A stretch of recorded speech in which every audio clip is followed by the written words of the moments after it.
أعوذ بالله من الشيطان الرجيم. بسم الله الرحمن الرحيم.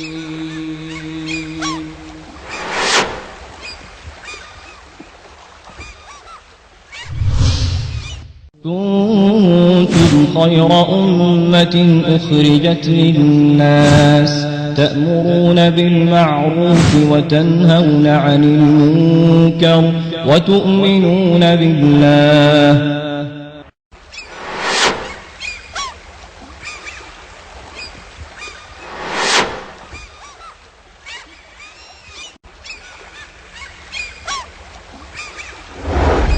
رسول اللہ صلی اللہ علیہ وسلم کے بارے میں سیدنا انس رضی اللہ عنہ فرماتے ہیں میں نے رسول اللہ صلی اللہ علیہ وسلم سے زیادہ بچوں کے ساتھ رحم کرنے والا کسی کو نہیں پایا. جو باپ اپنی اولاد کو بری گندی صحبتوں میں دیکھتا ہے اور منع نہیں کرتا وہ باپ اپنی اولاد کا دشمن ہے.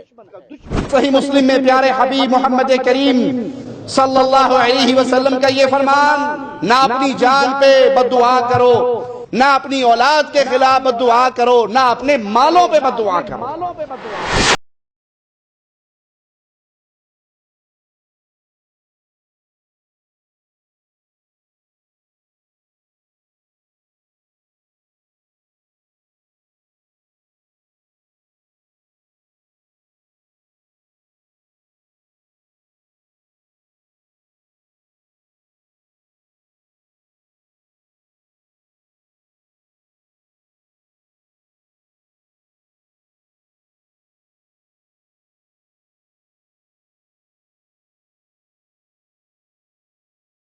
اپنے آپ کو اور اپنے گھر والوں کو اس آگ سے بچاؤ جن کا ایندھن آدمی اور پتھر ہیں، اس پر تند خو اور سخت گیر فرشتے مقرر ہیں. اللہ تعالیٰ انہیں جو حکم دے وہ اس کی نافرمانی نہیں کرتے اور وہی کچھ کرتے ہیں جو انہیں حکم دیا جاتا ہے.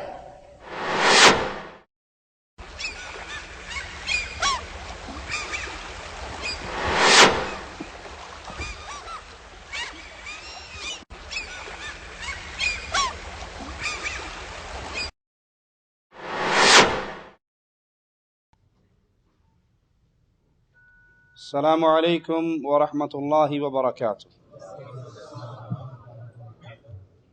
ان الحمد للہ نحمده ونصلی علی رسوله الکریم. اعوذ باللہ من الشیطان الرجیم. بسم اللہ الرحمن الرحیم. یا ایہا الذین آمنوا قوا انفسکم واہلیکم نارا.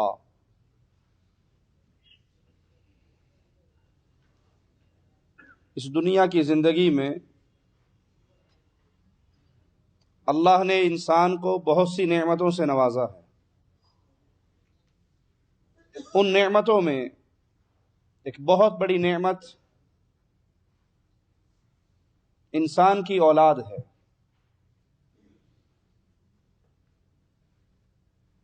انسان دنیا میں رہ کے بہت کچھ کماتا ہے، مال اکٹھا کرتا ہے، تجارت کرتا ہے، لیکن یاد کیجئے مسلمان کا سب سے قیمتی سامان اس دنیا کی زندگی اور دنیا کی رونقوں کے اندر وہ انسان کی اولاد ہے. اس بات کو مثال سے سمجھیے. ایک بندہ کروڑوں کماتا ہے، کروڑوں اس کے پاس موجود ہیں، دنیا کی پراپرٹی، دنیا کا مال متاع جمع کر رکھا ہے اس نے. اس کی ساری زندگی اسی دوڑ میں گزر گئی. 2 × 2 4، 4 × 4 8 کیسے ہو، لیکن اس نے اپنی اولاد کی طرف توجہ نہیں کی، ان کی تربیت نہیں کی. تو کیا اس نے دنیا سے کوئی چیز اکٹھی کی؟ یہ تو برباد ہو گیا، کیونکہ مرتے ہی اس کا وہ مال جس کے لیے ساری زندگی گزاری تھی وہ غیروں کا ہو جائے گا، وہ تقسیم ہو جائے گا. اس کو وراثت کا نام دے دیا جائے گا. اس کی اولاد اصل میں اس کی قیمتی متاع ہے. مرنے کے بعد اس کو جو فائدہ اولاد کے ذریعے مل سکتا ہے وہ کسی اور ذریعے سے. رسول اللہ صلی اللہ علیہ وسلم نے فرمایا انسان کے مرتے ہی اس کے اعمال روک دیے جاتے ہیں سوائے 3 عملوں کے. ان 3 عملوں میں سے ایک عمل نیک بیٹا، نیک اولاد. اور آج مسلمانوں کی اکثریت اس طرف توجہ نہیں کرتی، سستی اور کاہلی کا شکار، کہ اپنی اولاد کی تربیت کرے، اپنی اولاد کو نیک بنانے کی کوشش کرے، وہ اسباب مہیا کرے جس سے اس کی اولاد نیک اولاد بن جائے. یہ بات حقیقت ہے کہ ماں باپ کے اولاد پر بڑے حقوق ہیں، اس میں کوئی شک نہیں. اللہ نے اپنی عبادت کے بعد جو حق بیان کیا ہے وہ ماں باپ کا ہے، لیکن کبھی نہ بھولیے کہ اولاد کے ماں باپ کے اوپر بھی بڑے حقوق ہیں. اکثر والدین اس بات کا تذکرہ کرتے ہوئے نظر آتے ہیں کہ ہماری اولاد پر بڑے حق ہیں، لیکن اس بات کو بھول جاتے ہیں کہ اولاد کا بھی ان پر کچھ حق ہے. جو حق ہم نے ابتدا سے ان کا ادا کرنا ہے، اور اگر ہم نے اس حق سے کوتاہی کی اور وہ زمن وہ وقت گزر گیا تو پھر سوائے رونے دھونے کی اور کوئی چیز ہاتھ نہ آئے گی. امیر عمر رضی اللہ عنہ وارضا، فاروق اعظم، ان کے پاس ایک شخص اپنے بیٹے کی شکایت لے کر آتا ہے. کہتا ہے یہ میرا بیٹا ہے، نافرمان ہے، میرا حق ادا نہیں کرتا. امیر عمر نے اس کو بلایا. جب وہ بچہ آ گیا، وہ لڑکا آ گیا، تو سزا دینے کے لیے درہ اٹھایا کہ تو اپنے باپ کا حق ادا نہیں کرتا. اس نے کہا امیر المومنین ایک گزارش پہلے میری بھی سن لیجئے. میں مانتا ہوں میرے اوپر میرے ماں باپ کے بڑے حق ہیں، مانتا ہوں. میرا سوال یہ ہے کیا میرا بھی کوئی حق ہے میرے باپ پر؟ کہا ہاں تیرے بھی حقوق ہیں.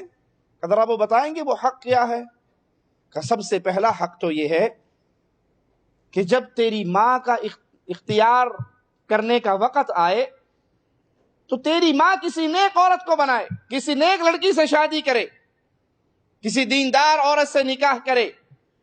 جس نے تیری ماں بننا ہے کل کو، اس کو سلیکٹ کرتے ہوئے دین، ایمان، عقیدے کو بنیاد بنائے. کہا امیر المومنین میرے باپ نے رقاصہ سے شادی کی. کوئی دوسرا حق؟ کہا تیرا نام اچھا رکھے. کہا میرا نام بھی اچھا نہیں رکھا. تیسرا حق؟ کہا تجھے قرآن یاد کروائے. کہا ایک آیت بھی یاد نہیں کروائی. تو امیر المومنین نے وہی درہ جو بچے کو مارنے کے لیے اٹھایا تھا وہ اس کے باپ کو مارا. اللہ کے ایک ولی کے پاس ایک شخص اپنے بچے کو لے کر آتا ہے اور کہتا ہے میں نے اس بچے کی تربیت کرنی ہے، نصیحت کیجئے. تو کہتے ہیں جواب میں واپس چلے جاؤ، تم نے مسئلہ پوچھنے میں تاخیر کی ہے. بچہ تو پیدا ہوا ہے، ابھی چھوٹا ہے، 2-4 ماہ کا بچے کو لے کر آئے اور امام صاحب اس کو واپس بھیجتے ہوئے کہہ رہے ہیں تو نے مسئلہ پوچھنے میں دیر کی ہے، واپس جاؤ، اب وقت گزر گیا. یہ پوچھنے کا اس کی تربیت کیسے کروں؟ اس نے کہا ابھی تو یہ چھوٹا سا بچہ ہے، ابھی سے وقت گزر گیا. کہا ہاں کیونکہ مجھے نہیں معلوم اس کی ماں کیسی ہے. اولاد کی تربیت سے نقطے کو سامنے رکھتے ہوئے پہلے ماں سلیکٹ اچھی کرو. اگر تم نے وہ دیندار عورت اپنی بیوی بنائی ہے اور پھر محنت کرتے ہو اور اللہ سے دعا کرتے ہو تو امید ہے کہ اللہ تمہاری اولاد کو بھی نیک بنائے گا. شادیاں کرتے ہوئے ہمارے ماحول میں، معاشرے میں 99.9 مرد کے ذہن میں یہ سوچ ہی نہیں ہوتی کہ میں کسی نیک لڑکی سے، وہاں غالب ہوتی ہے تو برادری ازم، مغل ہوں، مغلوں کا رشتہ مل جائے تو بس وارے نیارے ہو جائیں گے، یا دنیاوی معاملات، ڈاکٹر کو ڈاکٹر ملے گا تبھی گزارا ہوگا، سید کو سیدزادی ملے گی تبھی گزارا ہوگا، یا حسن کا بھوت چڑھا ہوا ہوتا ہے کہ گوری چٹی خوبصورت ملے گی تبھی شادی ہوگی۔ اب وہ بعد میں اس کا عقیدہ کیسا ہو، اس کا عمل کیسا ہو، اس کی تربیت کیسی ہو، اس کا علمی معیار کیسا ہو، اس کی طرف سوچ بھی نہیں۔ آئیے ان اسباب پہ غور کرتے ہیں، ان کوتاہیوں پہ نگاہ دوڑاتے ہیں جس کا ارتکاب آج مسلمانوں کی اکثریت کر رہی ہے، جس کی وجہ سے بچوں کی تربیت پہ خلل پیدا ہوتا ہے۔ یاد کیجئے، یہ بچے، یہ اولاد جو میرے اور آپ کے پاس ہے، یہ ہمارے گلے میں امانت ہے۔ اگر ہم نے اس امانت کا حق ادا کیا تو قیامت کے دن سرخرو ہو جائیں گے، اور اگر اس امانت کو ضائع کر دیا تو ہو سکتا ہے ہماری بربادی کے لیے یہی کافی ہو۔ قرآن حکیم کی جو آیت میں نے آپ کے سامنے پڑھی، اللہ حکم دیتا ہے، اے اہل ایمان، قو انفسکم واہلیکم نارا، اپنی جانوں کو، اپنے اہل و عیال کی جانوں کو آگ سے بچا لو۔ سب سے بڑی ذمہ داری اہل ایمان پر کیا ہے؟ اپنی جان، اپنی بیوی، اپنے بچوں کی جان کو آگ سے بچاؤ۔ ڈاکٹر کا معاملہ بعد میں، انجینئر کا معاملہ بعد میں، پروفیسر صاحب بنانا بعد میں، سائنس کی تعلیم دلوانا بعد میں، یہ پہلا پوائنٹ نہیں ہے مومن کی نظر میں۔ پہلی بات یہ ہے کہ میرا بچہ کسی طرح مسلمان بن جائے، میری بیوی مومنہ ہو، میری بیوی بچے جہنم کی آگ سے بچ جائیں، یہ پہلی ذمہ داری ہے، کیونکہ وہ آگ اتنی شدید ہے کہ جس کا ایندھن انسان ہے اور پتھر ہے۔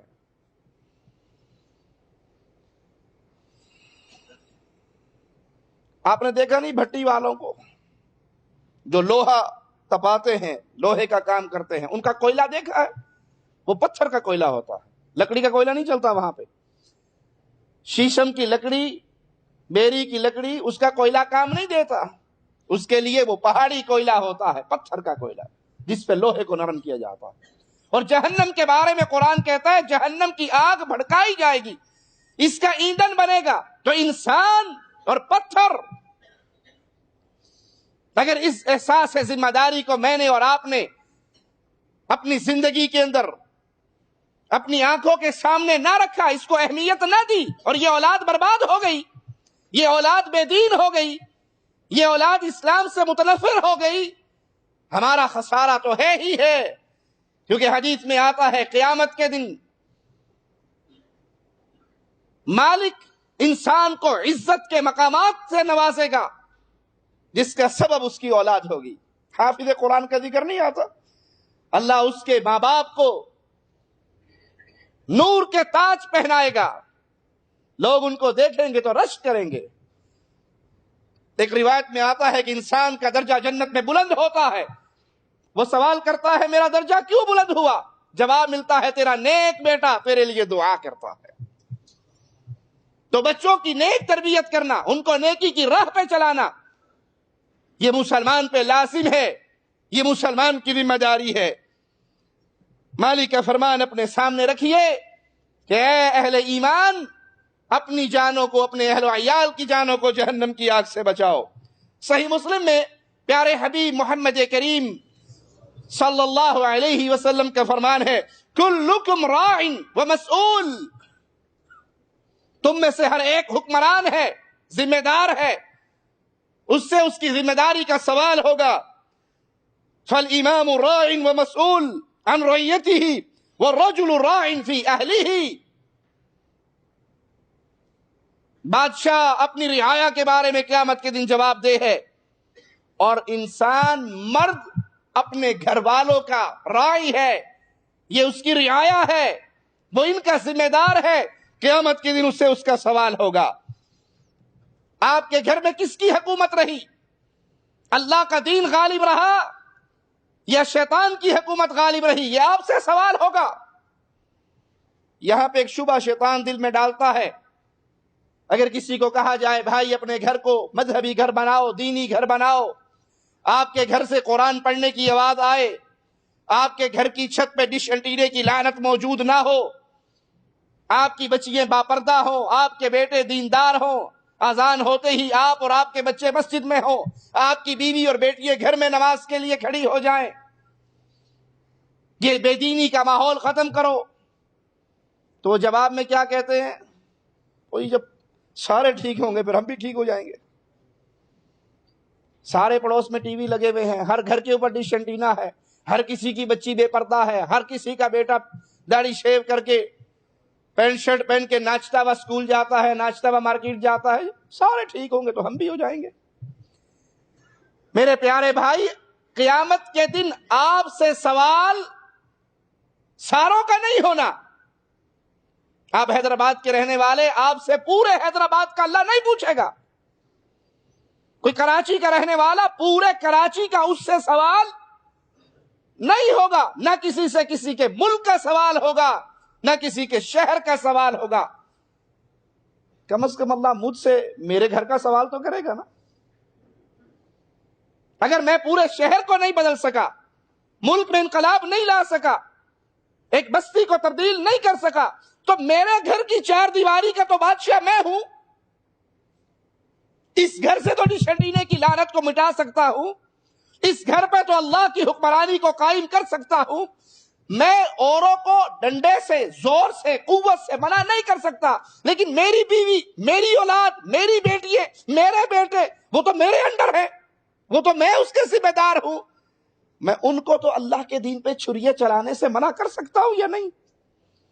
یہ شیطان کا بہکاوا ہے کہ جب باقی ٹھیک ہوں گے ہم بھی ٹھیک ہو جائیں گے، اوپر سے آرڈر آئے گا تو ہم بھی مان لیں گے۔ تجھے اللہ کی طرف سے حکم آ چکا ہے کہ تو مسئول ہے، قیامت کے دن تجھ سے تیری رعایا کے بارے میں سوال ہوگا۔ یہ مسئلہ بڑا خطرناک مسئلہ ہے۔ ہماری اکثریت، والدین کی اکثریت اس مسئلے میں، اس کی مثال اس کبوتر کی طرح ہے جس پہ بلی حملہ کرتی ہے تو وہ آنکھیں بند کر لیتا ہے، اور آنکھیں بند کر کے اس کا ذہن میں سوال کیا تھا؟ اسے میں نظر نہیں آ رہا، وہ مجھے نہیں دیکھ رہی، اور بلی اٹھا کے لے جاتی۔ ہم نے گھروں کے اندر ڈش انٹینے کی لعنت لگا کے دے دی، فلمیں لا کے دے دی، گندے میگزین، گندے اخبارات، بچوں تک انٹرنیٹ کی رسائی، یہ سارا کچھ فراہم کر دیا، اور پھر ہم نے آنکھیں بند کر لی کہ نہیں جی ماشاءاللہ ٹھیک ہے، انشاءاللہ کوئی نہیں، ابھی نہیں مانتے، بڑے ہو کے مان جائیں گے۔ اور جو بچہ پروان چڑھتا ہے، بغاوت پہ اترتا ہے، جو اسے بچپن سے ماحول ملا ہے، جو وہ کھا رہا ہے وہی اس نے دکھانا ہے۔ اولاد بڑی ہو کے نافرمان ہو جاتی ہے، بے دین ہو جاتی ہے، تو پھر ماں باپ پیروں کے در پہ تعویذ لیتے ہوئے نظر آتے ہیں۔ بیٹا نافرمان ہے، بیٹا ایسا ہے، بیٹی ایسی ہے، فلاں ایسا ہے۔ پیارے بھائی، آپ نے 20 سال ان کو دیا کیا ہے؟ ان کو کھلایا کیا ہے؟ ان کو دکھایا کیا ہے؟ ان کو سنایا کیا ہے؟ بڑھاپے میں جا کے تعویذ لینے سے بہتر ہے کہ آج وقت ہے، وقت آپ کے ہاتھ سے گزرا نہیں، ابھی سے اپنے گھر کا ماحول بدلیے، ابھی سے اپنے گھر کے اندر تربیت کا اسلامی نظام رائج کیجئے۔ آئیے ان امور کی طرف جن پہ والدین کی اکثریت کوتاہی کرتی ہے۔ اولاد کی تربیت بزدلی اور خوف پہ کرنا، جانتے ہوئے یا نہ جانتے ہوئے اپنے بچوں کو بزدل بنانا۔ آپ نے دیکھا نہیں، بچہ روتا ہے تو ماں کیا کہتی ہے؟ سو جا جی، نہ آ گیا ہے، سو جا ڈاکٹر آ گیا ہے، ٹیکا لگا دے گا، بھی ٹیکا لگاؤں، ہسپتال لے کے جاؤں؟ بچہ وہیں ڈر جاتا ہے، سہم جاتا ہے۔ بلی ہے باہر، بلی آ گئی، کتا آ گیا ہے، بلی سے ڈراتے ہیں، کتے سے ڈراتے ہیں، اسکول سے ڈراتے ہیں، ڈاکٹر سے ڈراتے ہیں۔ بچے کے دل میں ابتدا سے ہی ڈر بیٹھنا شروع ہو جاتا ہے۔ وہ جب ان چھوٹے چھوٹے جانوروں سے، ان چیزوں سے، اندھیروں سے ڈرتا ہے تو نتیجہ کیا نکلتا ہے؟ وہ بہادر بنے گا یا بزدل؟ ابتدا سے بچے کو بزدل بنایا جاتا ہے، معمولی چیزوں سے اسے ڈرایا جاتا ہے، وہ ڈر اس کے دل میں ایسا پختہ ہو جاتا ہے کہ اس کی تربیت پھر بہادری پہ نہیں ہوتی، بزدلی پہ ہوتی۔ مجھے یاد ہے پٹھانوں کے علاقے میں، پاکستان میں سفر کر رہا، بس کا شیشہ کھلا ہوا تھا، اور جہاں سے بس گزر رہی میں اس بس میں بیٹھا ہوا، وہاں نیچے پانی، بارش کا گندا پانی کھڑا ہوا، بچے کھیل رہے، ایک بچے کو شرارت سوجی، اس نے وہ پانی بھرا ہاتھ میں اور بس کے اوپر پھینک دیا. اب وہ پانی اندر آیا، ایک آدمی کے کپڑے خراب ہو گئے، تو وہ غصے سے اسے ڈانٹنے لگا. تو اس کے ساتھ بھی ایک خان صاحب بیٹھے تھے، کہتے ہیں ماڑا اس کو بزدل نہیں بناؤ، چپ کرو، تمہارے کپڑے خراب ہوئے ہیں، وہ دھونے کے پیسے میں دوں گا، لیکن بچے کو ڈراؤ نہیں، ڈانٹو نہیں. میں اس مثال کی تعریف نہیں کر رہا، لیکن میں کم از کم یہ چاہتا ہوں کہ آپ اپنے بچے کے دل میں ابتدا سے کسی چیز کا خوف نہ بٹھائیں. نہ اسے کتے سے ڈرائیں، نہ جن سے نہ ڈرائیں، نہ اندھیرے سے ڈرائیں، بلکہ بہادر بنائیں. اس نے بڑے ہو کر قیادت اور سیادت سنبھالنی ہے، اس نے بڑا آدمی بننا ہے. ابتدا سے اسے بے خوف، نڈر، بہادر، قوت والا، ڈرنے والا نہیں. اس طرح اس کی تربیت کی ابتدا کرے کہ اس کے دل کے اندر بزدلی کا کوئی ذرہ بھی باقی نہ ہو. گھر کے اندر بچے کو چوٹ لگ جانا، گر جانا معمولی سی بات ہے، اور جو ہی بچے کو چوٹ لگتی ہے، ہمارے گھروں میں عورتیں کیا کرتی ہیں، فوراً بچے کو اتنی چوٹ نہیں لگتی جتنی زور سے مار ہوتی ہے. ہائے ٹوٹ پینا، اور میرا منڈا ٹوٹ اور سر پاٹ گیا. اب بچہ اتنا نہیں رو رہا جتنا ماں کا سانس چڑھا ہوا ہے اور اس نے پورا گھر سر پہ اٹھایا ہوا ہے. ہونا کیا چاہیے، بچے کے سیریس چوٹ بھی لگ گئی، آپ اسے کہ بیٹا صبر کرو، بسم اللہ پڑھو، انا للہ پڑھو، کوئی بات نہیں، چوٹ لگی، معمولی سی چوٹ ہے، اس کو حوصلہ دیجئے، اس کو ڈرائیے نہیں. نتیجہ کیا نکلتا ہے، بچے کو تھوڑی سی چوٹ لگے، اگر اس کو اسی طرح ماں فوراً گود میں لے کے آج تو تیرا باپ آنے دے، فوراً 2 بکرے صدقے کی ذبح کرواؤں گی، میرے بچے کو پتہ نہیں بار بار کیوں چوٹ لگ رہی ہے. اس کی معمولی سی بات کو اتنا بڑا بنا دو گے تو کل کو وہ کوئی تکلیف برداشت کر سکے گا؟ کوئی پریشانی، کوئی غم اسے آئے گا. اس کو بہادر بنائیے. بڑی سے بڑی پریشانی، بڑے سے بڑا دکھ، بڑے سے بڑا غم اس پہ آئے تو اس کے اندر صبر کرنے کی قوت ہو، برداشت کرنے کی قوت ہو. وہ اس معمولی کو، ہلکی اس مصیبت کو، اس پریشانی کو، اس دکھ کو، اس زخم کو، اس تکلیف کو معمولی سمجھے. جنگ بدر کے واقعات کے اندر آتا نہیں، ایک نوجوان کی بازو کٹ گئی، ہڈی ٹوٹ گئی اور اس کی چمڑی وہ جڑی ہوئی ہے اور وہ جہاد کے دوران رکاوٹ بن رہی. وہ اپنے اس ہاتھ کو اپنے پاؤں کے نیچے رکھ کے جھٹکا دے کے اس چمڑی کو بھی الگ کر کے پھینک دیتا ہے کہ یہ قتال کے اندر میرے لیے رکاوٹ بن رہی. بہادری کی یہ مثال ان بچوں کے دل میں کیسے پیدا ہوگی جن کو ابتدا سے صرف ایک سوئی چوب جائے تو ماں رونا شروع کر دے اور اس کے آنسو نہ رکے. یہ انداز تربیت اس کو بزدلی کی طرف لے کر جاتا ہے. اسی طرح بچوں کو گھر کے اندر بیکار چھوڑ دینا، عیش و عشرت کا عادی بنا دینا، بیکار زندگی، فضول، وہ موبائل پہ گیم کھیل رہا ہے، وہ کمپیوٹر پہ گیم کھیل رہا ہے، اس کو کام میں نہ لگانا، اس کو مصروف رہنے کی عادت نہ ڈالنا، اس کو مشقت برداشت کرنے کی عادت نہ ڈالنا، اس کی آئندہ کی زندگی کے اندر اسے مزید کاہلی اور سستی کی طرف لے کر جائے گا. جو بچہ شروع سے اس طرح بیکار عیش و عشرت میں وقت گزارتا ہے، بڑے ہو کر کسی کا درد سمجھے گا، بڑے ہو کر کسی کا درد، کسی کا دکھ اسے نہیں، کیونکہ اس نے زندگی کے اندر کبھی درد کی بات کو صبر سے، شکر سے دیکھا ہی نہیں، سنا ہی نہیں. فارغ رہا، جو منہ سے کہا باپ نے پورا کر دیا، اللہ اللہ خیر صلی اللہ. بڑا ہو کر یہ کسی کے غم میں، دکھ میں، درد میں شریک نہیں ہوگا. اور مومن مسلمان اپنے مسلمان بھائی کو غم، دکھ، پریشانی میں دیکھ کر اس کا اپنا دل بھی پانی پانی ہو جاتا ہے، وہ اس کی مدد کے لیے کھڑا ہو جاتا ہے.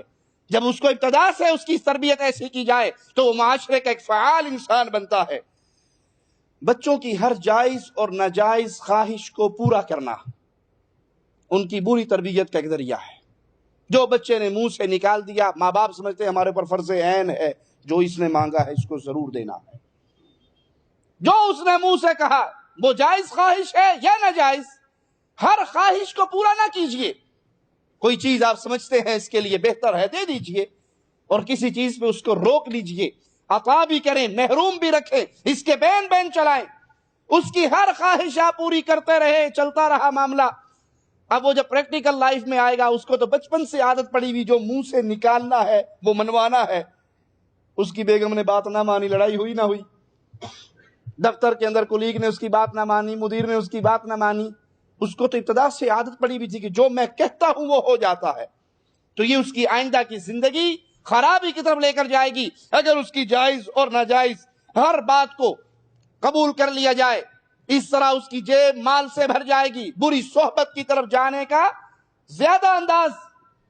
زیادہ چانس ہوں گے کہ یہ بری صحبت میں چلا جائے۔ اس نے کہا میں نے دوست کو ملنا ہے، ابو نے کہا چلا دوست کو مل جا۔ وہ دوست کے بہانے کہاں چلا گیا، اس کے دوست اچھے تھے یا برے تھے، وہ کس محفل میں لے کر گئے۔ تو بچے کو عطا بھی کیجئے، اس پہ خرچ بھی کیجئے، لیکن اس کی ہر خواہش کو پورا نہ کیجئے۔ ماں باپ اس کو محبت سمجھتے ہیں کہ ہم بچپن سے ہی اپنے بچوں کو قیمتی چیزیں عطا کریں۔ آپ نے دیکھا ہوگا اکثر بچے چھوٹی سی عمر میں ہوتے ہیں اور ماں باپ انہیں گاڑی لے کے دے دیتے ہیں۔ بچہ ابھی تک شعور کی عمر کو نہیں پہنچا، اس کو آپ نے گاڑی لے کر دے دی، آپ نے اس کے ساتھ کوئی نیکی نہیں کی، برائی کی ہے، اس کو بربادی کی طرف دھکیلا ہے۔ جب تک اس کے پاس گاڑی نہیں، وہ باپ کا محتاج ہے، وہ باپ کے ساتھ جاتا ہے، باپ کے ساتھ واپس آتا ہے، باپ کی نظر میں ہے کہاں گیا ہے، کہاں آیا ہے، کس کو ملا ہے۔ اور جب چھوٹے بچے کو جو اپنے اچھے اور برے کا فیصلہ کرنے کے قابل نہیں ہوا اور آپ نے اس کو گاڑی پکڑا دی، کیا خیال ہے اس کا؟ اب وہ جہاں جائے گا آپ کو پتا ہے وہ کس سے مل رہا ہے؟ کوئی اس کو نشے آور چیزوں کی طرف لگا رہا ہے، کوئی گندی صحبت کی طرف لے کر جا رہا ہے، کوئی برائی اور بے حیائی کی طرف لے کر جا رہا ہے، آپ کو پتا ہی نہیں۔ وہ گھر آتا ہے، اگر کوئی بھی بہانہ کر دے میں فلاں جگہ گیا تھا، استاد جی نے بلا لیا تھا، دوستوں کے پاس بیٹھا تھا، تو یہ آپ نے اس کو ایک ایسا وسیلہ دیا کہ اس کے سر کے اوپر آپ کی نگرانی کا جو ڈر تھا وہ ختم ہو گیا۔ ضرورت کے مطابق جب اس کی عمر اس حصے میں پہنچے کہ آپ اس کو وہ چیز عطا کریں، یہ تو ٹھیک ہے، جائز ہے، لیکن آپ عمر کی ابتدا کے اندر بچپن میں ہی، لڑکپن میں ہی اس کو ایسی سہولیات دے دیں جو اس کو آزاد کر دے، اس کے اوپر سے نگرانی کا ڈر ختم ہو جائے، تو یہ اس کی زندگی کو برباد کرنے کی ایک کوشش ہے۔ انسان کرتے ہوئے محبت کے انداز میں کرتا ہے، میرا بیٹا ہے جی، میرا لگتے جگر ہے، اس کو گاڑی نہیں دوں گا، اللہ نے بڑا مال دیا ہوا۔ بھائی مال دیا ہوا، آپ کا بچہ سانپ مانگے گا تو سانپ پکڑا دو گے؟ وہ زہر کا پیالہ اٹھائے گا تو اٹھانے دو گے؟ اور آج کے دور میں بچوں کو یہ سہولیات دے کر آزاد کر دینا۔ 3 دن پہلے میں ایک مسجد میں نماز پڑھ رہا، میرے ساتھ ایک بچہ کھڑا، بامشکل اس کی عمر 13 سال یا 14 سال ہوگی۔ وہ نماز کے اندر موبائل نکالتا ہے، میسج لکھتا ہے، میسج فارورڈ کرتا ہے، جیب میں ڈال لیتا ہے، سجدے میں جاتا ہے، کھڑا ہوتا ہے، اور میری بھی اس نے پوری نماز برباد کر دی۔ وہ موبائل نکال رہا ہے، میسج لکھ رہا ہے، ڈال رہا ہے۔ اب باپ سمجھ رہا ہے کہ میرا بیٹا ہے، موبائل اس کا حق بنتا ہے، میں نے دے دیا۔ بھائی آپ نے اس کو یہ کھلونا دے کر اس کے ہاتھ میں سانپ پکڑا دیا ہے۔ نہ نمازوں میں اسے سکون رہا، نہ اسے عام زندگی کے اندر وہ کس سے مل رہا ہے، کہاں جا رہا ہے، اس کے اوپر نگرانی ختم ہوگی۔ بعض ماں باپ اپنی اولاد پر بے جا سختی اور شدت کرتے ہیں، افراط و تفریط ہے، کہیں تو اتنی گھول ہے، اتنی چھوٹ ہے کہ جو مرضی کرتا پھرے، اور کہیں اتنی سختی ہے کہ ان کی جائز خواہشات کو پورا کرنے کی بجائے چھوٹی سی بچے سے غلطی ہو جائے اور ڈنڈا اٹھا لیا، تھوڑی سی غلطی ہو جائے۔ یاد رکھیے چھوٹی چھوٹی غلطیوں پہ بچوں کو مارنے سے بچوں کے دل کے اندر بھی بغاوت کا جذبہ پیدا ہوتا ہے۔ آپ نے کسی بڑی غلطی پہ اچھی طرح سزا دے دو، ایک دفعہ سزا دینی ہے تو اچھی طرح دو کسی بڑی غلطی پہ، اور روز 2 تھپڑ 2 تھپڑ 2 تھپڑ 2 تھپڑ، ہر غلطی پہ 2 تھپڑ، ہر غلطی پہ 2 تھپڑ۔ بچہ کے ابا جی تو کام یہی 2 کھا بھی لانا تو خیر چل رہا ہے، کوئی نہیں۔ اگر اس سے بڑی غلطی ہوئی ہے اس کو اچھی سزا دو، ایسی سزا دو کہ اس کے دل دماغ میں وہ ڈر بیٹھ جائے۔ لیکن اگر آپ نے اس کی روٹین ہی بنا دی، صبح سے شام تک وہ 50 تھپڑ بیچارہ ہر غلطی پہ کھا لیتا ہے، تو 50 اکٹھے بھی مار دو گے تو اس کے دل سے وہ ڈر، وہ تربیت کی طرف اس کو ماجرا نہیں لے کر جائے گا، بلکہ بغاوت کی طرف لے کر جائے گا۔ اسی طرح ہمارے ہاں ماں باپ کے اندر ایک کمزوری ہے، بچے نے کہا ابو 5 ریال چاہیے، ابو نے کہا نہیں 5 زیادہ ہیں، 2 لے لو۔ بچہ رونا شروع ہو گیا۔ اب ماں باپ سے رونا برداشت نہیں ہوتا، رو کر بچہ جو مانگتا ہے اس کو دے دیا جاتا ہے، یہ اس کی بری تربیت کے اندر بہت بڑا کردار ہے۔ آپ نے اس کو جو چیز دینی ہے دے دیجئے، محبت سے پہلی دفعہ کہے میں دے دیجئے، اور جو نہیں دینی اس کو رونے کے بعد بھی نہ دیجئے۔ اگر آپ نے کہا میں نے تجھے نہیں دینا، وہ بیٹی ہے یا بیٹا ہے اور وہ رونا شروع ہو جائے، وہ بلبلانا شروع ہو جائے، اور اب آپ اس کے رونے کو برداشت نہیں، اچھا دے دو کوئی نہیں جو مانگ رہا دے دو اس کو، تو سمجھ لو آپ نے اس کو ایک لولی پاپ ایسا دے دیا، اس کو ایک ایسا گر سکھا دیا کہ آئندہ میری جو بات نہ مانی جائے گی میں روؤں گا۔ وہ مشہور واقعہ ہے کہ ایک بچہ چھت پہ چڑھا ہوا، نیچے ماں بیٹھی ہوئی، تو اوپر سے کہہ رہا اماں اگر 100 روپے نہ ملے تو چھلانگ مار دوں گا۔ نہ بیٹا چھلانگ نہ مارنا، یہ لے 100 روپے۔ وہ روز اوپر چڑھ کے آج 100 روپے نہ ملے تو چھلانگ مار دوں گا۔ تو ایک دن اس کا باپ آیا اور وہ ماں کے ساتھ یہ ڈرامہ کر یہ کیا کروں، یہ اکلوتا بیٹا ہے، چھت پہ چڑھ جاتا ہے روز شام کو، 100 روپے نہ ملے تو چھلانگ ماروں۔ باپ نے کہا بیٹا آج 100 نہیں ملیں گے، مار چھلانگ، آج نہیں 100 ملیں گے، مار تو چھلانگ، مجھے کوئی پرواہ نہیں، آپ ٹانگ ٹوٹ جائے گی میں ہسپتال لے جاؤں گا۔ بیٹا سیڑھیوں سے واپس آ گیا۔ جب آپ نے اس کو یہ گر سکھا دیا کہ میں جو رو کر مانگوں گا مجھے ملے گا، تو عادت خراب ہوئی یا ٹھیک ہوئی؟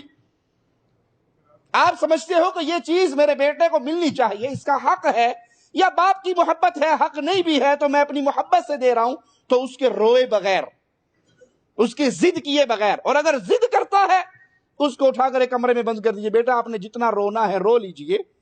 مجھے یاد ہے میرے بڑے بھائی ڈاکٹر شفیق الرحمان جب ہم چھوٹے تھے تو کسی بات پہ روتے، زور سے روتے کہ کچھ ملے گا، تو بڑے بھائی ہمیں کہتے بیٹا میں ڈاکٹر ہوں مجھے پتا ہے، رو لو، اچھی بات ہے، رونے سے پھیپڑوں میں ہوا جاتی ہے۔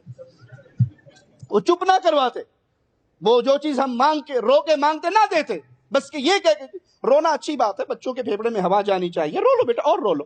وہ رونے والا فوراً چپ، یہاں کچھ نہیں سننے والے۔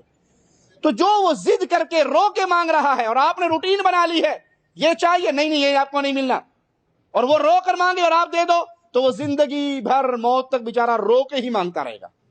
بیوی نہیں مانے گی تب رو پڑے گا، مدیر نہیں مانے گا تب رو پڑے گا۔ آپ نے تربیت ہی اس کی رونے پہ کر دی۔ نہیں، اس کو ابتدا سے جو چیز اس کا حق بنتا ہے وہ دیجئے، اور جو چیز اس کا حق نہیں بنتا ضد کرنے پہ نہ دیجئے۔ بعض دفعہ کیا ہوتا ہے، ماں باپ جان چھڑاتے ہیں کہ رو رہا ہے، میرے سونے کا ٹائم ہے، کوئی بات نہیں دے دو اس کو، جان چھڑائے، مجھے سونے دو، میرے پڑھنے کا ٹائم ہے، مجھے اس کا بس رونا چپ کراؤ، رونا کسی اور ذریعے سے چپ کراؤ، اس کی ضد پوری کر کے نہ کرواؤ۔ اسی طرح بعض ماں باپ ضرورت سے زیادہ اپنے بچوں پہ بخیل ہوتے ہیں، کنجوس ہوتے ہیں۔ دوستوں کی مجلس میں جائیں گے، اگر وہاں ہوٹلنگ کرنی ہے 500 ریال لگ گیا تو کوئی مشکل نہیں، لیکن اگر بچوں نے، اولاد نے 100 ریال کی بھی ڈیمانڈ کر دی تو ان کے اوپر وہ بخیل ہیں۔ جب اس طرح ماں باپ کا سلوک ہو تو اس کے سائیڈ ایفیکٹ کیا ہوتے ہیں؟ بچہ اپنی ضرورت کی چیز وصول نہیں کر سکتا، نتیجتاً چوری کی طرف جاتا ہے، نتیجتاً غیر لوگوں سے مانگنے کی طرف جاتا ہے۔ اور یاد کیجئے یہ سب سے بڑی بات ہے اولاد کی بری تربیت میں کہ وہ غیروں سے مانگنا شروع کر دے۔ جس بچے کو یہ عادت پڑ جائے کسی دوست سے، کسی پڑوسی سے، استاد سے، دکاندار سے، محلے دار سے مانگنے لگ گیا، سمجھ لو یہ بچہ برباد ہو گیا۔ زندگی میں اس کو یہ شعور نہیں رہے گا کہ میں نے مانگنا کس سے ہے، وہ اس کی غیرت کے احساسات کو آپ نے مار دیا اپنی کنجوسی کی، اپنی بخیلی کی وجہ سے۔ تو آپ سمجھتے ہیں کہ اس کی ذمہ داری آپ کے کندھوں پہ اللہ نے ڈالی ہے۔ اور یہاں میں یہ بات بھی بیان کر دوں، انسان اللہ نام پہ خرچ کرے، جہاد کے راستے میں دے، مساجد بنانے میں دے، یتیموں کو خرچ کرے، اللہ کی راہ پہ جہاں مرضی لگائے، اور اسی طرح وہ اپنی آل اولاد پہ خرچ کرے، ثواب کے اندر جتنا اجر آل اولاد پہ خرچ کرنے کا ہے اتنا کسی اور راہ میں، یہ آپ کا پیسہ بیکار نہیں جا رہا ہے۔ پیارے حبیب علیہ الصلوۃ والسلام کے فرمان، ایک شخص اللہ کے راستے میں دیتا ہے، کوئی گردن کو آزاد کروانے میں 1 درہم دیتا ہے، اور 1 درہم سے وہ اپنی بیوی بچے کے منہ میں روٹی ڈالتا ہے، تو اللہ جو اجر اس کو اس کا دیتا ہے وہ کسی اور کا۔ آپ بچوں پہ خرچ کرتے ہوئے نیت کر لیں، اللہ یہ اولاد تو نے مجھے دی ہے، ان کے حقوق تو نے میرے ذمہ لگائے ہیں، میں تیرے دیے ہوئے مال سے اپنے بچوں کو پالتا ہوں، آپ کا ایک ایک روپیہ، ایک ایک ریال آپ کے لیے بطور صدقہ آپ کے نامہ اعمال میں لکھ دیا جائے گا۔ تو بخیلی نہ کیجیے اپنی اولاد پہ، ان کو چوری کی طرف، غیروں سے مانگنے کی طرف، بلکہ اس کی غیرت کو جگائیں کہ بیٹا اگر کوئی دیتا ہے آپ نے نہیں لینا، وہ دوبارہ کہے آپ نے پھر انکار کرنا ہے، وہ 100 بار کہے آپ نے پھر انکار کرنا ہے۔ صرف بابا سے لیتے ہیں، صرف ماما سے لیتے ہیں، اس کی تربیت کریں، اس کے ذہن میں بار بار یہ بات سناتے رہیں، اس کے کان میں ڈالتے رہیں، اس کو یاد کرواتے رہیں، تاکہ وہ آپ کے علاوہ کسی اور کے سامنے سوالی نہ بنے۔ اولاد کو بعض ماں باپ اپنی شفقت اور محبت سے محروم رکھتے ہیں۔ باپ گھر میں آیا تو وہ ایسے لگتا ہے جیسے گھر میں نہیں آیا، تھانے کے اندر تھانے دار سب ڈیوٹی کرنے آ گیا، منہ پہ اس کے مسکراہٹ نہیں ہے، محبت نہیں ہے بچوں کے لیے۔ اب آرڈر چل رہا ہے، یوں کرو، یوں نہیں کرو، یوں کرو، یوں نہیں کرو، بس۔ بچے بھی دعا کرتے ہیں اللہ انہوں باہر ہی لے جا، اچھے بھلے کھیل رہے تھے۔ تو جو باپ کے دل میں ایک محبت ہوتی ہے، فطری پدری محبت، اس سے اپنی اولاد کو محروم نہ کریں۔ جب آپ ان کو سینے سے نہیں لگائیں گے، آپ اس کو پیار نہیں کریں گے، تو وہ اپنی یہ کمی تلاش کرنے کے لیے باہر بھاگے گا۔ اب باہر جا کے جس سے وہ محبت لے رہا ہے، لاڈ لے رہا ہے، وہ اس کا دشمن ہے، یہ دوست آپ کو تو نہیں پتا، وہ اسے کس راہ پہ چلا رہا ہے آپ کو تو نہیں پتا۔ تو اللہ نے آپ کو باپ بنایا ہے، آپ کو محبت اور شفقت کی نعمتوں سے نوازا ہے، اپنی اولاد کو اس سے محروم نہ کریں۔ کائنات کی سب سے افضل ہستی ہے محمد الرسول اللہ صلی اللہ علیہ وسلم۔ اپنی اولاد سے کتنا پیار کرتے ہیں آپ؟ اپنے گھر میں پیارے حبیب علیہ السلام 2 ہاتھ اور دونوں گھٹنوں پہ چل رہے ہیں، کندھوں پہ حسن و حسین کو سوار کروایا ہوا ہے۔ یہ کھیل ہے، یہ بچوں کے ساتھ لاڈ ہے، یہ پیار ہے، کیجئے۔ پیارے نبی سے بڑھ کر بھی کوئی عظیم ہوگا؟ سیدنا عمر کہتے ہیں حسن و حسین مبارک ہو، تمہارے نیچے سواری کتنی پیاری ہے۔ پیارے حبیب نے کہا عمر نیچے سواری پیاری ہے تو اوپر سوار بھی بہت پیارے ہیں۔ جب آپ اس طرح اپنے گھر میں گئے، چھوٹے بچے ہیں، آپ بھول جائیں کہ آپ ڈاکٹر ہیں، آپ بھول جائیں کہ آپ انجینئر ہیں، بھول جائیں کہ آپ صدر ہیں، بھول جائیں کہ آپ وزیر اعظم ہیں، کچھ بھی ہیں، جو کچھ ہیں گھر سے باہر ہیں، گھر کے اندر صرف باپ ہیں، پیار کرنے والے شوہر ہیں۔ آؤ بچوں سے، چھوٹے بچوں کو لے آؤ کھیلیں، گھوڑا کھیلیں، خود چلیں اس طرح، اور ان کو اپنے کندھوں پہ سوار، اپنی محبت کا یقین دلوائیں۔ ان کی شخصیت مکمل ہوگی جب انہیں پیار، محبت، احساس سارا باپ سے ملے گا۔ اگر نہیں تو وہ یہ کمزوری دور کرنے کے لیے کسی اور کے کندھے پر اپنا سر رکھیں گے، اور وہ اس کو کس راہ کا راہی بنائے گا۔ اگر وہ بری صحبت میں لے گیا تو آپ کی اولاد برباد ہو جائے گی۔ رسول اللہ صلی اللہ علیہ وسلم کے بارے میں سیدنا انس رضی اللہ عنہ فرماتے ہیں، میں نے رسول اللہ صلی اللہ علیہ وسلم سے زیادہ بچوں کے ساتھ رحم کرنے والا کسی کو نہیں پایا۔ سب سے زیادہ بچوں پہ مہربان پیارے حبیب علیہ السلام۔ آپ علیہ السلام کے بیٹے ابراہیم کو دودھ پلانے کے لیے حوالی میں بھیج دیا گیا، تو رسول اللہ صلی اللہ علیہ وسلم اپنے بیٹے کو ملنے کے لیے جاتے۔ کتنی عمر کا ہے وہ؟ دودھ پینے کی عمر کا، لیکن آپ اس کو دیکھنے کے لیے، ملنے کے لیے جاتے۔ جہاں اس کو دیا گیا اس کو جا کر گود میں لیتے، اٹھاتے، اس کا بوسہ لیتے۔ صحابہ کہتے ہم آپ کے ساتھ چلے جاتے، اور آپ اپنے بیٹے کا صرف بوسہ لے کے، چوم کے، سینے سے لگا کے، محبت کر کے، پیار کر کے اسے چھوڑ کے واپس آ جاتے۔ کوئی اور کام نہیں، صرف اپنے بیٹے کو ملنے کے لیے، پیار کرنے کے لیے، بوسہ دینے کے لیے، شفقت کرنے کے لیے آپ تشریف لے جاتے، اور صحابہ کرام آپ کے ساتھ جاتے۔ مسند احمد، ابو داؤد، ترمذی میں یہ روایت ہے، پیارے حبیب علیہ السلام نے فرمایا لیس منا من لم یرحم صغیرنا ولم یعرف حق کبیرنا، وہ ہم میں سے نہیں جو ہمارے چھوٹوں پہ رحم نہیں کرتا اور ہمارے بڑے کا حق نہیں جانتا۔ اتنی بڑی بددعا ہے، وہ ہم میں سے نہیں جو ہمارے چھوٹوں پہ رحم نہ کرے۔ تو اپنے چھوٹوں پہ رحم کیجئے، اپنی اولاد پہ رحم کیجئے، ان کو پیار، محبت اور شفقت جو اللہ نے آپ کو وصیت کی ہے، فطری ہے آپ کے اندر، اس پہ بخیلی نہ کریں، بلکہ اپنے بچوں کو وہ محبت اور شفقت دیں۔ صحیح بخاری و مسلم میں سیدنا ابو ہریرہ رضی اللہ عنہ سے روایت ہے کہ رسول اللہ صلی اللہ علیہ وسلم نے سیدنا حسن کو بوسہ دیا، پیار کیا۔ آپ کے پاس ایک صحابی بیٹھے ہوئے، وہ کہنے لگے میرے 10 بچے ہیں، میں نے آج تک کسی کو بوسہ نہیں دیا۔ اللہ کے پیارے نبی نے سیدنا حسن رضی اللہ عنہ کو پیار کیا، بوسہ دیا، تو ایک صحابی کہنے لگے میرے 10 بچے ہیں، وہ کہاں ہیں جو کہتے ہیں 2 ہم 2 ہمارے؟ 10 2 لڑکے 1 لڑکی فیملی پوری ہو گئی. تم اپنا کھاتا بند کرا دو, میں اپنا کھاتا بند کرا دیتی ہوں, بس ہمیں اور نہیں چاہیے. صحابی کہہ رہے ہیں میرے 10 بچے ہیں ماشاءاللہ, میں نے آج تک کسی کو بوسہ نہیں دیا. اولاد کا زیادہ ہونا آج کے دور کے اندر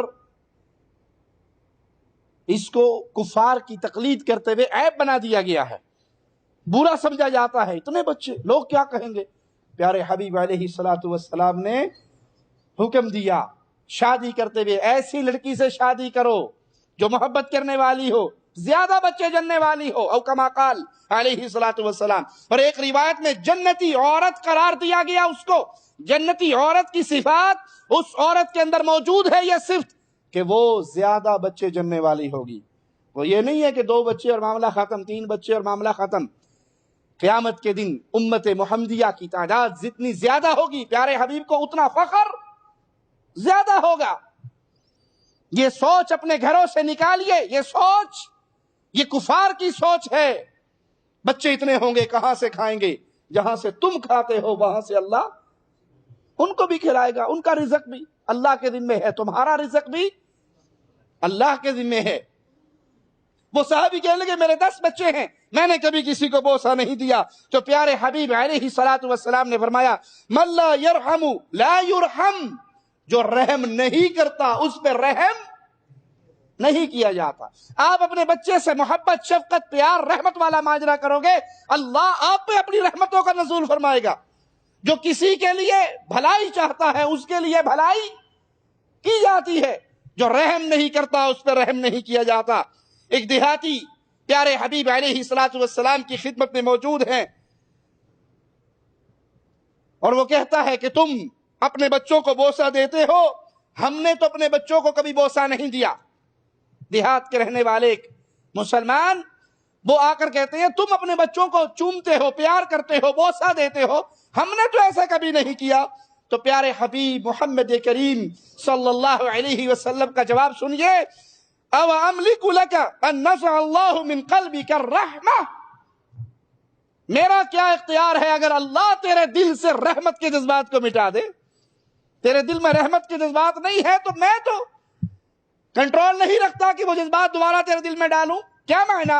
وہ دل رحم سے خالی ہے جو اپنے بچوں کو پیار, آپ گھر میں آئے ہو اپنے بچوں کو پیار کیجئے, ان کو سینے سے لگائیے, ان کو شفقت کا احساس دلائیے, ان کو اپنے پدری محبت سے نوازیے, محروم نہ کیجئے, یہ سایہ انہیں دیجئے تاکہ اس سائے کے اندر وہ ایک کامل انسان بنے, ایک مکمل انسان بنے. ابو داؤد ترمذی میں سیدہ عائشہ رضی اللہ تعالی عنہا سے روایت ہے کہ سیدہ فاطمہ رضی اللہ تعالی عنہا سیدنا حسن و حسین کی ماما پیارے حبیب محمد کریم صلی اللہ علیہ وسلم کی لخت جگر بیٹی آپ کی جب آپ کی مجلس میں آتی, آپ کی ملاقات اور زیارت کے لیے آتی, تو اللہ کے حبیب علیہ الصلوۃ والسلام اپنی بیٹی کا کھڑے ہو کر استقبال کرتے, اس کے ماتھے کو چومتے, اس کے ہاتھ پہ پیار کرتے, اپنی جگہ پہ اپنی بیٹی کو بٹھاتے.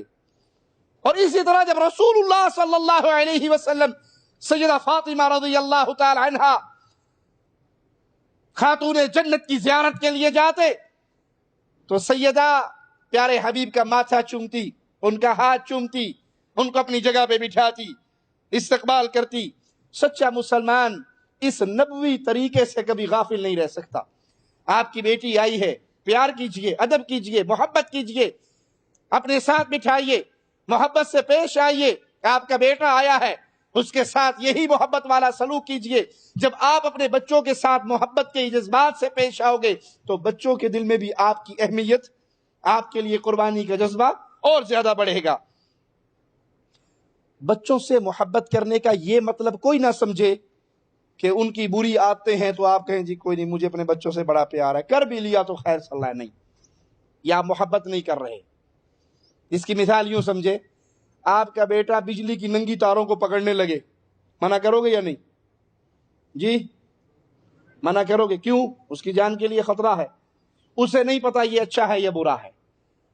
جب آپ اس کو ایک بجلی کے کرنٹ سے دور کرتے ہو, اس کی جان پہ رحم کرتے ہوئے اسے بچاتے ہو, تو وہ بری عادتیں جو آپ کے بچے میں ہیں بڑے ہو کر اس کو مزید برباد کریں گی. آپ کی محبت ہے ان کو روکنا اور ان کو چھوڑ دینا. بچہ سگریٹ پیتا ہے، باپ کو پتا ہے کوئی گل نہیں، منڈے پھنڈے پیندے ہی ہوں دیکھا یار، کوئی گل نہیں. یا محبت نہیں کر رہے. بچہ چوری کرتا ہے، آپ کو پتا ہے، اس کو سزا نہیں دے رہے، اس کو روک نہیں رہے. بچہ بے نماز ہے، آپ کو پتا ہے کہ اکثریت گھروں کی یہ حالت ہے. باپ مسجد میں جا رہا ہے، بیٹا ٹیلی ویژن ڈش انٹینے کے سامنے ریموٹ سے چینل پہ چینل چینج کر رہا ہے، آپ دیکھ رہے ہیں اپنی آنکھوں سے، اور اس کو منع نہیں کرتے، کہتے ہیں یہ محبت ہے. یہ محبت نہیں ہے، دشمنی ہے. ایسا کرنے والا باپ اپنی اولاد کا دشمن ہے. میرا جملہ کڑوا ہے، سخت ہے، مجھے معلوم ہے، لیکن یاد کر لیجئے یہ حقیقی الفاظ ہیں ایک محبت کرنے والے کے دل سے نکلے ہوئے. جو باپ اپنی اولاد کو بری گندی صحبتوں میں دیکھتا ہے اور منع نہیں کرتا، وہ باپ اپنی اولاد کا دشمن ہے. دیکھ رہا ہے بیٹا بری عادتوں میں، برے دوستوں میں، بری صحبتوں میں، برے لڑکوں میں اٹھنے بیٹھنے لگ گیا ہے، لیکن وہ کہتا ہے میری محبت بڑی ہے، میں روک نہیں سکتا. تو وہ محبت نہیں کر رہا، دشمنی کر رہا ہے. بے جا بچوں کے بارے میں اچھا گمان، اس کو اپنے اوپر غالب کر لینا، یہ بھی اولاد کو برباد کرنے کا ایک دروازہ ہے. انسان کو رپورٹ ملتی ہے کہ اولاد فلاں فلاں فلاں برے کام کا شکار ہو گئی. اور نہیں جی آپ تو ویسے ہی کہتے رہتے ہیں. میرا بیٹا، مجھے بڑا بھروسہ ہے اپنے بیٹے پہ، مجھے اپنی بیٹی پہ بڑا اعتماد ہے. اس بھروسے اور اعتماد کی چھتری کے نیچے آپ ان کو آزاد چھوڑ دیتے ہو. بیٹا رات کو 12 بجے گھر آیا ہے، باپ کو پوچھنے کا بھی ٹائم نہیں ہے کہ پوچھ لوں 12 بجے تک کہاں رہا. نہیں جی نہیں، کہیں ضروری کام سے گیا ہوگا، مجھے اپنے بیٹے پر اعتماد ہے. پتہ اس وقت لگتا ہے جب وہ کسی کی لڑکی کو بھگا کے عزت کو خاک میں رول کے نکل جاتا ہے. بیٹی کالج گئی ہے اور 2 بجے کی بجائے وہ مغرب کے ٹائم گھر آ رہی ہے. مجھے اپنی بیٹی پہ بڑا اعتماد ہے. جی کوئی ایسا مسئلہ نہیں ہے، کسی سہیلی کے گھر گئی ہوگی. پتہ لگتا ہے جب وہ پگڑی اچھال کے عزت کو خاک میں ملا کے چلی جاتی ہے. یہ اچھا گمان اپنے اوپر غالب کر لینا اور نگرانی نہ کرنا، بچوں کے معاملات کو چیک نہ کرنا، یہ ان کو ہلاکت اور بربادی کی طرف خود دھکیلنے والی بات ہے. اسی طرح بے جا برا گمان کرنا بھی غلط ہے. بعض ماں باپ اپنی اولاد کے بارے میں ہمیشہ برا گمان رکھتے ہیں. ایک ایک مسئلے پہ ان کو ایسے بال کی کھال اتارتے ہیں کہ بچہ پریشان ہو جاتا ہے، بیٹی پریشان ہو جاتی ہے، اور وہ اپنی اولاد کے بارے میں بری نیت، برا گمان اپنے دل میں بٹھا کے رکھتے ہیں کہ ضرور کوئی الٹا کام کر کے آئے ہوں گے. تو افراط و تفریط کا شکار نہ ہو، نہ اتنے زیادہ ٹائٹ ہو اور نہ اتنے زیادہ ہاتھ کو کھول دیں کہ آپ کی بیٹی جوان میٹرک ایف اے بی اے کی طالبہ اور وہ کمرے میں بیٹھ کے دروازہ بند کر کے ایک غیر مرد سے ٹیوشن پڑھ رہی ہے، مرد اس کو پڑھانے کے لیے آتے، اور آپ کہیں مجھے اپنی بچی پہ بڑا بھروسہ.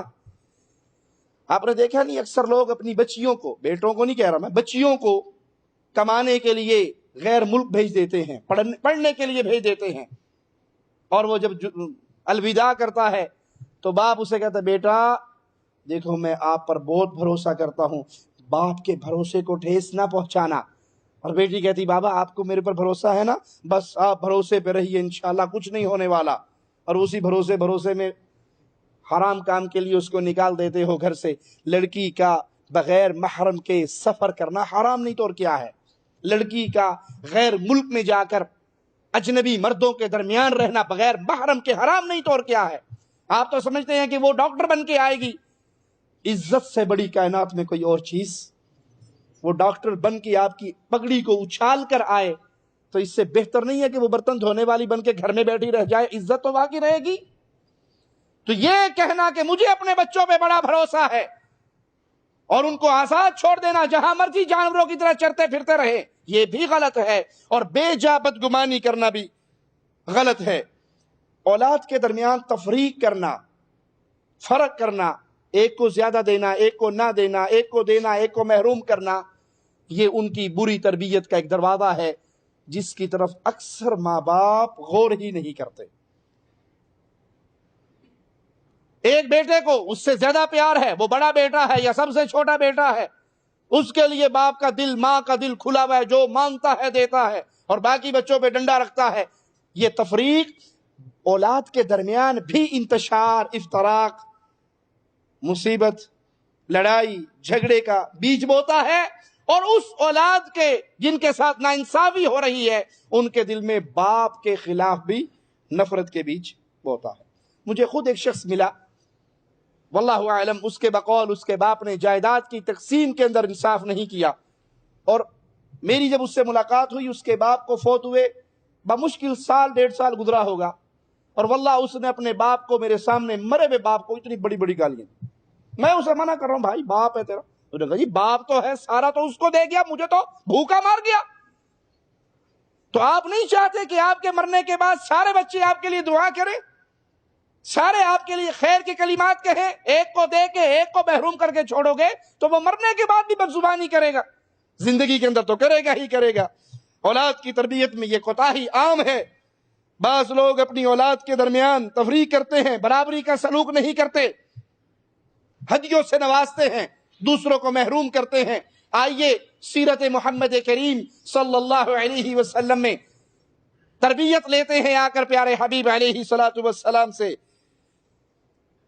وہ ہمیں تربیت کیا دیتے ہیں، وہ ہمیں درس کیا دیتے ہیں۔ یہ عام پائی جانے والی بیماری کا علاج احادیث رسول میں کیسے ہے؟ آپ نے دیکھا نہیں، جو بڑا بیٹا ہو گیا باپ اس کو گاڑی بھی لے کے دیتا ہے، زمین بھی خرید کے دیتا ہے، بعض دفعہ اس کو کوٹھی بھی مکان بھی بنا کے دیتا ہے۔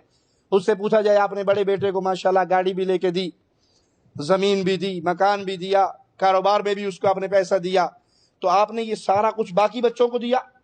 وہ جی نہیں، باقیوں کو تو نہیں دیا، لیکن باقی ابھی چھوٹے ہیں نا، جب بڑے ہوں گے تو ان کو بھی دیں گے۔ آپ کے پاس گارنٹی ہے کہ ان کے بڑے ہونے سے پہلے آپ مرو گے نہیں؟ آپ کے پاس گارنٹی ہے کہ ان کے بڑے ہونے سے پہلے آپ فقیر نہیں ہو جاؤ گے؟ اگر آپ بڑے بیٹے کو دینا چاہ رہے ہو تو اتنا ہی مال اپنی ساری اولاد کے لیے الگ نکالو، اور اگر نہیں ہے تو اس کو بھی نہ دو۔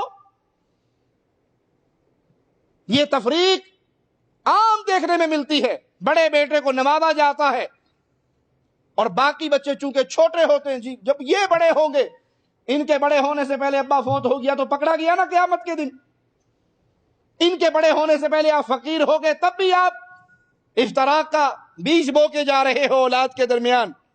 یہ بات مساوات کے منافی ہے کہ آپ ایک کو دو اور دوسروں کو اس سے محروم رکھو۔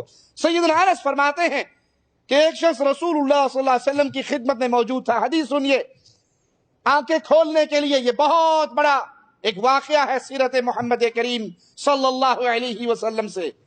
ایک شخص آپ کے پاس بیٹھا ہوا، اس کا بیٹا آیا تو اس نے اپنے اس بیٹے کو سینے سے لگایا، اسے پیار کیا اور اپنی ران پہ بٹھا لیا۔ تھوڑی دیر کے بعد اس کی بیٹی آئی، چھوٹے بچے، جب بیٹی آئی تو باپ نے بیٹی کو پیار کرنے کی بجائے ویسے اس کو اپنی دوسری ران پہ بٹھا لیا۔ 1000 ریال کا فرق پڑا، 5000 ریال اسے دیے، اس کو نہیں دیے۔ کیا کیا؟ ایک کو بوسا کیا، دوسری کو بوسا۔ رسول اللہ صلی اللہ علیہ وسلم نے اس تفریق کو بھی برداشت نہیں کیا، اور آپ نے فرمایا کہ تو نے جب اپنے بیٹے کو پیار کر کے اپنی ران پہ بٹھایا تھا تو جب بیٹی آئی تھی اس کو پیار کیوں نہیں کیا؟ انصاف کرو اولاد کے درمیان۔ اس کی مثال یوں سمجھے، آپ گھر میں داخل ہوئے، ایک چھوٹا بچہ ہے 2-2.5 سال کا، 3 سال کا، لازمی بات ہے باپ کے دل میں اس کے لیے ایک محبت کے جذبات اور ہوتے ہیں، جو 5 سال کا بچہ ہے اس کے لیے جذبات اور ہوتے ہیں۔ آپ نے بھاگ کے اس کو گلے لگایا، اٹھایا، پیار کیا، چوما۔ اب وہ 4 سال والا، 5 سال والا، 6 سال والا آپ کا منہ دیکھ رہا ہے، کب ابا اس چھوٹی بچی سے، چھوٹے بچے سے فارغ ہوگا تو ہمیں بھی پیار کرے گا۔ وہ اسے پیار کرتا کرتا جا کے بستر پہ لیٹ گیا اپنے، وہ منہ دیکھتے رہ گئے۔ تو ان کے دل کے اندر کیا آیا؟ کیا خرچ ہوگا اگر میں نے ایک چھوٹے بچے کو پیار کرتے ہوئے جتنے بچے میرے دائیں بائیں کھڑے ہیں میں سب کو پیار کر دوں؟ عام بندے کے بچے ہوں گے تو 3-4 منٹ میں فارغ ہو جائے گا، مولوی تو زیادہ ہوتے ہیں، ان کو 5 منٹ 7 لگ جائیں گے، خیر صلی اللہ، فرق کیا پڑتا ہے؟ آپ ایک چھوٹے بچے کو پیار کر رہے ہو تو باقیوں کو محروم کیوں کرتے ہو؟ ان کو بھی اپنے سینے سے لگائیے۔ اللہ کے حبیب علیہ الصلوۃ والسلام نے پیار کی اس تفریق کو برداشت نہیں کیا، اور مکان دینا، پلاٹ دینا، گاڑی دینا، موٹر سائیکل دینا، ساز و سامان دینا، اس کو اللہ کے نبی برداشت کرتے۔ صحیح بخاری و مسلم میں سیدنا نعمان بن بشیر سے روایت ہے، فرماتے ہیں کہ میرے والد مجھے لے کر رسول اللہ صلی اللہ علیہ وسلم کے پاس گئے اور کہا میں نے اپنے اس بیٹے کو ایک غلام ہدیہ دیا ہے۔ پیارے حبیب علیہ الصلوۃ والسلام فوراً پوچھتے ہیں کیا اس کے علاوہ بھی تیرے بیٹے ہیں، اولاد ہے تیری؟ کہا جی ہے۔ کہا کیا تو نے ہر بچے کو یہ ایک غلام بطور ہدیہ دیا ہے؟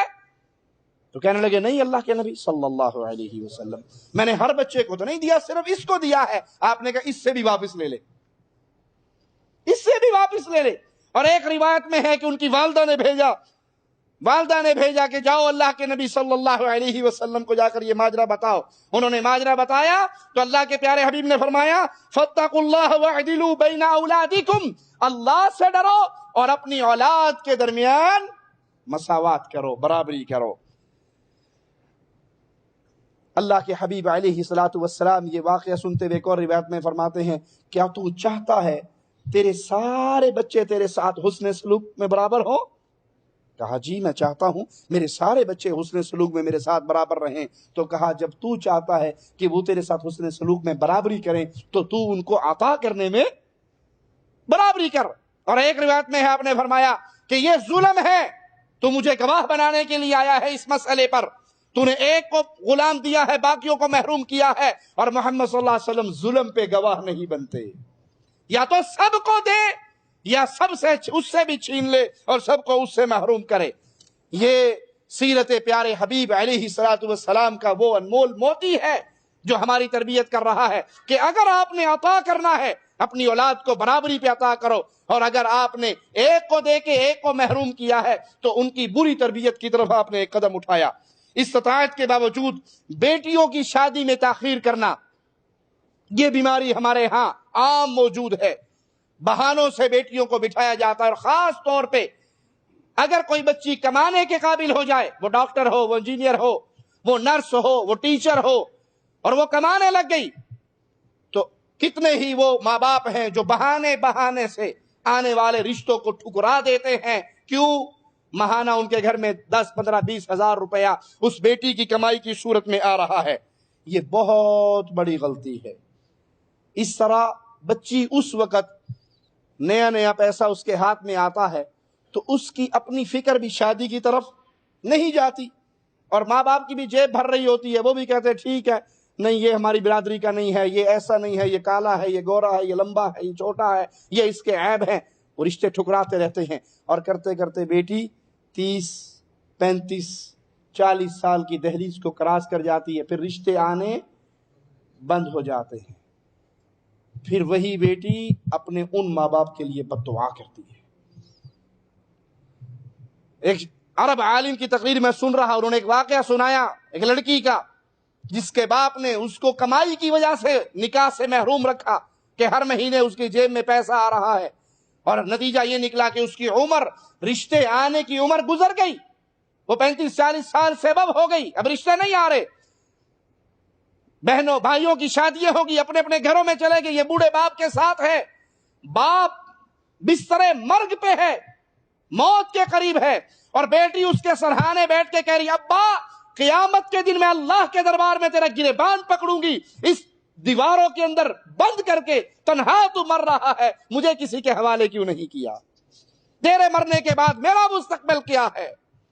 میں عمر کے اس حصے میں ہوں کہ اب رشتے نہیں آ رہے، اور جب رشتے آتے تھے میرے مال کی وجہ سے، کمائی کی وجہ سے، پیسے کی وجہ سے تو نے میرے رشتوں کو ٹھکرایا، میں تیرے اس گناہ کو کبھی معاف نہیں کروں گی، اور قیامت کے دن تو اللہ کے دربار میں میرا مجرم بن کے کھڑا ہوگا، اور میں وہاں تجھ سے سوال کروں گی۔ تو جب بیٹی شادی کے قابل ہو جائے، دیندار رشتے دے کے اس کا نکاح کر دیجئے۔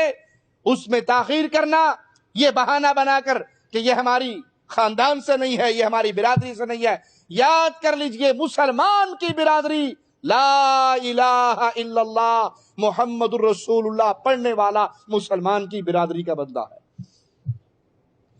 اور اگر اس عقیدہ توحید سے محروم ہے تو نوح علیہ السلام کو مالک فرما رہا ہے انہو لیس من اہلک، یہ تیری نسل سے نہیں ہے، یہ تیرے اہل سے نہیں ہے، یہ مشرک ہے، تو نبی ہے، تو پیغمبر ہے۔ یہاں اسلام ہمیں فرق سمجھا رہا ہے، برادری تلاش کرنی ہے تو ایمان کی بنیاد پہ، عقیدے کی بنیاد پہ اس کو سامنے رکھ کے رشتہ داری کیجئے۔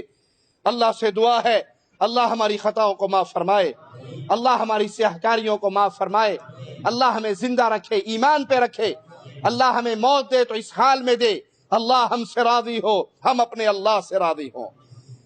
پیارے حبیب علیہ الصلوۃ والسلام کی شریعت اولاد کی تربیت پہ جو درس ہمیں دے رہی ہے، ان کو سنیے، اپنے گھروں میں پھر ان کو لاگو کیجئے، اپنی اولاد کی تربیت آج کیجئے۔ میں آپ کو پھر آخری جملہ کہہ کے بات ختم کرتا ہوں، آپ کروڑوں کما لیں اور آپ کی اولاد کی تربیت برباد ہوئی بھی ہو تو آپ خسارے کے اندر ہیں، آپ فقیری کی حالت میں مر جائیں، لیکن آپ کے بچے نیک ہوں، دیندار ہوں، مسلمان ہوں، آپ کے لیے دعا کرنے والے ہوں، تو سمجھ لیجئے کہ آپ کامیاب ہو کر دنیا چھوڑ رہے ہیں۔ اقول قولی ھذا واستغفر اللہ لی ولکم ولسائر المسلمین فاستغفروہ انہ هو الغفور الرحیم۔